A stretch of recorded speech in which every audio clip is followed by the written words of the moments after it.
Hello and welcome to story. এমন একটি জায়গা যেখানে মানুষ দেখতে ঠিক মানুষের মতো নয় এবং মানুষ নড়াচড়া করে না, চুপচাপ পাথরের মতো বসে থাকে। মানুষের শরীর থেকে নাকি খাবারও পাওয়া যায়। কখনো কখনো দেখা যায় ব্রিজের ভেতরে কারুর মাথা কেটে সযত্নে রেখে দেওয়া হয়েছে। 2026 সাল অন্যতম ভাইরাল একটি মুভি এক্সপ্লেন করতে চলেছি আজ এমন একটি কাহিনী যেটা মাথা থেকে বেরোবে না। তোমার ঘর দেওয়ালেও আজ থেকে রহস্যময় লাগবে। তোমার কাছে এই ভিডিওটা দেখার পর এর বেশি কিছু বলছি না, মাত্র কিছুদিন আগে রিলিজ হওয়া একটা বহু আলোচিত viral movie process back rules. Movie শুরু হয়, দেখা যায় নারেল ওয়ার্নি নামে এই লোকটাকে। সে আর্টসিং নামে একটা রিসার্চ কোম্পানিতে গবেষক হিসাবে কাজ করত। বর্তমানে দেখা যায় সে একটা অদ্ভুত জায়গায় হারিয়ে গিয়েছে। জায়গাটার নাম ব্যাক রুমস। নারিন পুরো জায়গাটা রেকর্ড করতে শুরু করে। জানা যায় তাকে তার কোম্পানি থেকে নাকি এখানে পাঠানো হয়েছে বিশেষ কোনো একটা কাজে। দেখা যাক ব্যাক রুমসের চারিদিকে একটার পর একটা রুম অনেক। এইখানে যেন এক একটা রুমের কোনো শেষই নেই। নারিন এখানে এসে ফেঁসে গেছে। হঠাৎ সে প্রচণ্ড ভয় পেয়ে দৌড়াতে শুরু করে। নারিন রেডিওর মাধ্যমে কোম্পানির সাথে যোগাযোগ করে। তাদেরকে বলে, আজ আমি অনেক দূর অবধি চলে এসেছি। এর আগে আমি এত দূর অবধি কখনো আসিনি। অদ্ভুত ব্যাপার, আমি জানি না এখানে কি হচ্ছে। আমি এখান থেকে বেরোতে পারছি না। আরও অদ্ভুত ব্যাপার মনে হচ্ছে কেউ আমার পিছু করছে। তোমরা তাড়াতাড়ি আমাকে বাঁচাও। যদি ওপার থেকে কোনো উত্তর আসে না, নারায়ণ ভয় পেয়ে যায় এবং রুম থেকে বেরোনোর চেষ্টা করে। সে আরও আগে যেতে শুরু করে। এক সময় পৌঁছে যায় একটা সরু টানেলের দিকে, যেদিকে কিছুক্ষণ আগে একটা পায়রা উড়ে এসেছিল। এমন সময় আচমকা সে টানেলের মধ্যে একটা অদ্ভুত ছায়ামূর্তি দেখতে পায়। সে বই পালাতে শুরু করে। ছায়ামূর্তিটা তার পিছু নেয় এবং শেষ পর্যন্ত তাকে ধরে এবং তার উপরে হামলা করে দেয়। দৃশ্যটা পাল্টানো যায়। এটা ছিল ব্যাক মোশন থেকে উদ্ধার করা একটি ফুটেজ, একটা ভিডিও ফুটেজ যেটা নারায়ণ রেকর্ড করেছিল এবং একটা অ্যাসিড কোম্পানির বিজ্ঞানীরা দেখছিল। দৃশ্য আবার পাল্টা, দেখা যায় এই মেয়েটাকে। মেয়েটার নাম মেরি। সে একজন থেরাপিস্ট। কারো মানসিক কোনো ধরনের সমস্যা থাকলে সে থেরাপির মাধ্যমে ঠিক করে। মেরি এসেছে তার ছোটবেলার বাড়িতে। আজ বাড়িটা ভাঙা হচ্ছিল। বাড়িটার উঠোনে প্রিন্ট করা আছে মেরি এবং মায়ের হাতে ছাপ, যা তারা ছোটবেলার স্মৃতি হিসাবে এখানে প্রিন্ট করিয়ে রেখেছিল। কিছুদিন পর মেরির সঙ্গে দেখা করতেছিল লোকটার নাম ক্লার্ক। সে একটা ফার্নিচারের দোকান চালায়, তবে সে তার জীবনে খুশি নয়। সে হতে চাইতো একজন আর্টিস্ট, কিন্তু যদিও সে হতে পারেনি। এখন যদি ব্যবসা খুব একটা ভালো চলছে না, তাই সে নেশা করতে শুরু করছে।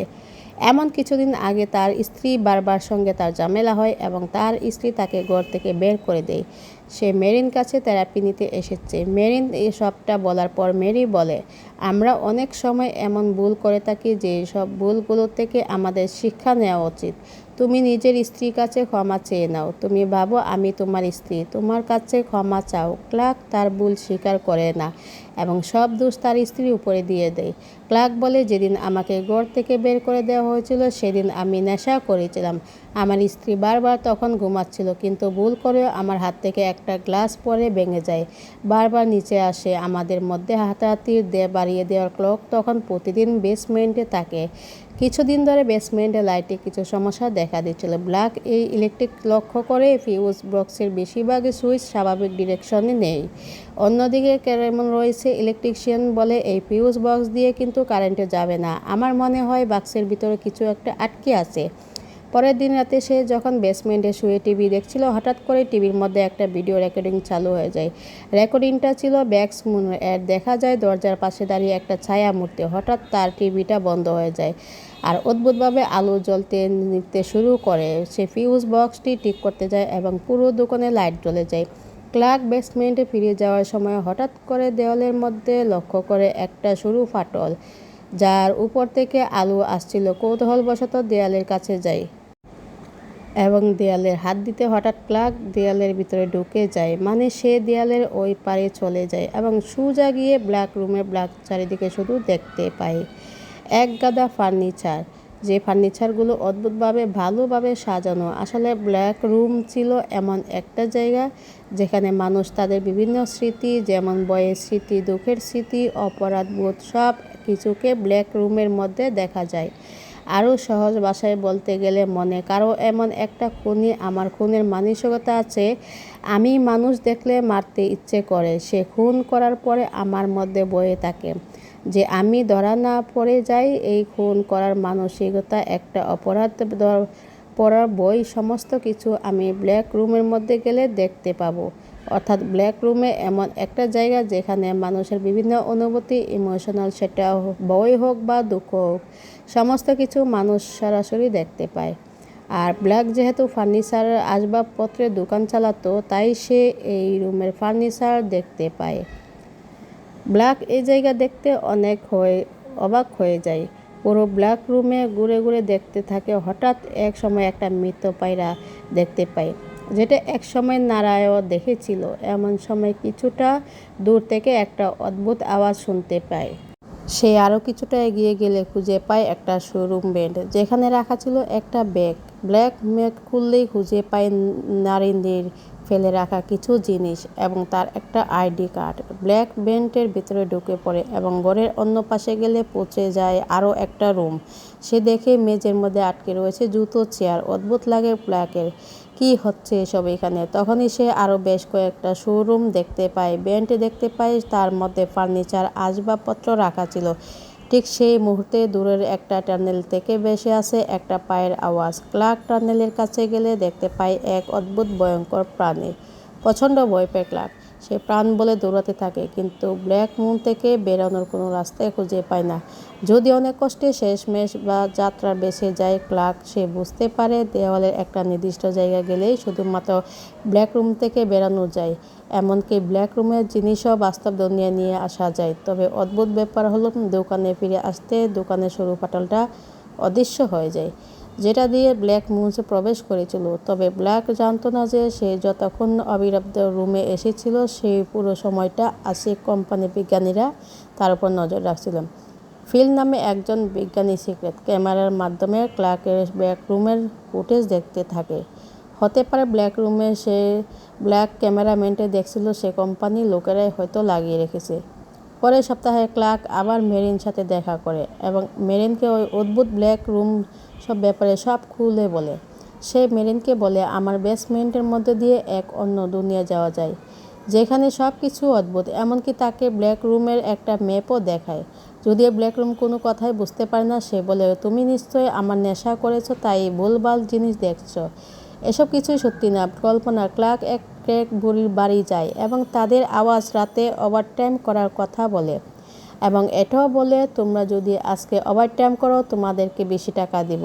সেটা বলে কারণ কেটের কাছে ক্যামেরা আছে আর ক্লার্ক চায় তাদের নিয়ে ব্রেক রুমে যাবে সে এবং ভিডিও করে মেরিনকে দেখাবে প্রমাণ হিসাবে। ক্লার্কের কথা মতো বেসমেন্টের দেওয়ালের সামনে ক্যাট এবং ববি ক্যামেরা নিয়ে যায়। ক্লার্ক তাদেরকে সব কিছু খুলে বলে যে কিভাবে দেয়ালের ভিতর দিয়ে তারা ব্ল্যাক রুমে যেতে পারে। ক্লার্ক এক সময় ব্ল্যাক রুমের ভিতরে চলে যায়, সাথে ববি, ক্যাট একইভাবে ব্ল্যাক রুমে এসে পৌঁছায়। ববি সব কিছু ভিডিও করতে শুরু করে। এবার চারিদিকে অনেক আসবাবপত্র দেখতে পায় এবং তারা এখানে পৌঁছায় এমন একটা রুমে যার নিচে রয়েছে আরেকটা গোপন রুম। ক্লার্ক ববিকে দড়ি বেঁধে সেই রুমটার মধ্যে পাঠিয়ে দেয় আর দড়ি আরেকটা প্রান্ত বেঁধে রাখে, যেখানে সাথে ববি সরু করিডোর দিয়ে গোপন রুমে এসে পৌঁছায় এবং সে এখানে লক্ষ্য করে অসংখ্য পুরনো জামা কাপড়। ঠিক তখনই এখানে অদ্ভুতভাবে লাইট জ্বলতে থাকে এবং নজর পড়ে একটা ভয়ঙ্কর ছায়ামূর্তি। ববি ভয়ে চিৎকার করে বলে আমাকে এখান থেকে তুলো, এখানে আমি কিছু আছে।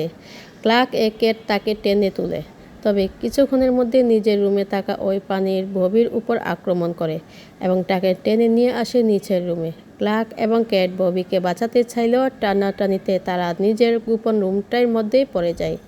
তারা দেখে মেঝের মধ্যে পড়ে রয়েছে রক্ত। বোঝা যায় পানিটা ববিকে মেরে টেনে নিয়ে গেছে।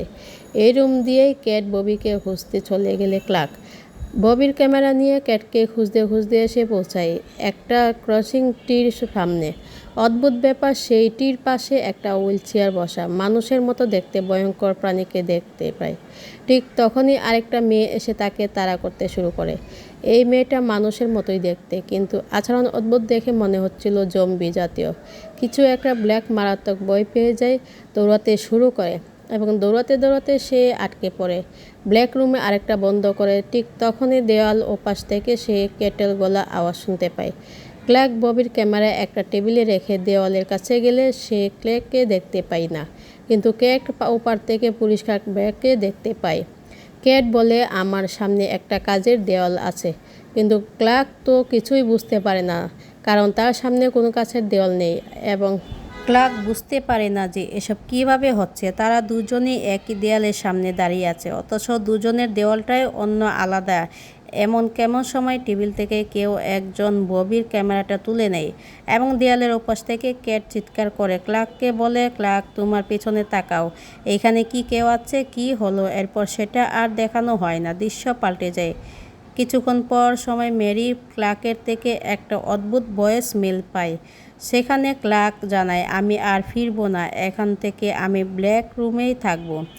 আমি এখানে একটা অদ্ভুত শান্তি পেয়েছি। ওদিকে ফিল্ড টিভিতে ব্ল্যাকের দোকানে একটা বিজ্ঞাপন দেখলে সে বুঝতে পারে এই লোকটা সেই ব্যক্তি যাকে সে ক্যামেরা ফুটেজ ব্ল্যাক রুমে দেখেছিল। অবাক হয়ে যায় ফিল। ওদিকে ক্লার্কের কথা শুনে সে ভুলভাল কিছু বলে ফেলেছে ভেবে মেরি তার দোকানে আসে এবং হোয়াইট বোর্ডে সে ব্ল্যাক রুমের একটা ম্যাপ দেখতে পায়। সে দেয়ালে একটা নির্দিষ্ট জায়গা, একটা দরজার মতো আউটলাইন, যেন ওখানে আছে এক অদৃশ্য দরজা মতো আউটলাইন, যে ওখানে এক অদৃশ্য দরজা। ম্যাপ ফলো করে দেওয়ালের ভিতর দিয়ে মেরি ব্ল্যাক রুমে প্রবেশ করে। তবে এবার ব্ল্যাক রুম পুরো ফাঁকা, কোনো ফার্নিচার দেখতে পায় না, কারণ আগে বলছিল ব্ল্যাক রুম তৈরি হয় মানুষের স্মৃতি দিয়ে। তোমার মনের মধ্যে যে জিনিসগুলো বেশি থাকবে তুমি ব্ল্যাক রুমে সেগুলোই দেখতে পাবে। যেহেতু মেরি একজন মেন্টাল থেরাপি, সুতরাং সে কিছু দেখতে পায়নি। মেরি ব্যাগরুম খুলে দেখতে থাকে এবং পৌঁছায় একটা দেয়ালের সামনে। সেখানে সে জলদস্যুর মতো একটা অদ্ভুত ছবি আর আজব কিছু লেখা দেখতে পায়, যা অনেকটাই ক্লার্কের দোকানের বিজ্ঞাপনের মতো দেখতে পায়। বোঝা যায় সে এটা প্রাণীর ছবি কিনা ববিকে মেরেছিল। কিছুক্ষণ পর মেরির সামনে এসে দাঁড়ায় ক্লার্ক, তবে সে আগের মতো নয়। অনেক দিন ধরে ব্ল্যাক রুমে থাকার জন্য সে পুরোপুরিভাবে বদলে গেছে। ঠিক তখনই আবার অদ্ভুতভাবে লাইট এবং ক্লার্ক মেরিকে অজ্ঞান করে দেয় আর বলে, আমাকে ক্ষমা করো, আমি তোমার ভালোর জন্য এটা করেছি। দেখো যাই ব্ল্যাক রুমে তৈরি হয়ে গেছে মেরিন অনেকগুলো ঘরে। একবার প্রশ্ন আসে, মেরি যখন ঢুকেছিল এই ব্ল্যাক রুমে তখন একটা ঘর ছিল, সে এখানে কিছুই ছিল না। হঠাৎ করে তার জন্য এতগুলো ঘর কেন তৈরি হলো? আসলে মেরি যখন প্রথম ঢুকেছিল সে মানসিকভাবে অনেক শক্তিশালী ছিল। তার ব্রেনের মধ্যে কোনো খারাপ স্মৃতি বা অপরাধ এই জিনিসগুলো কাজ করছিল না।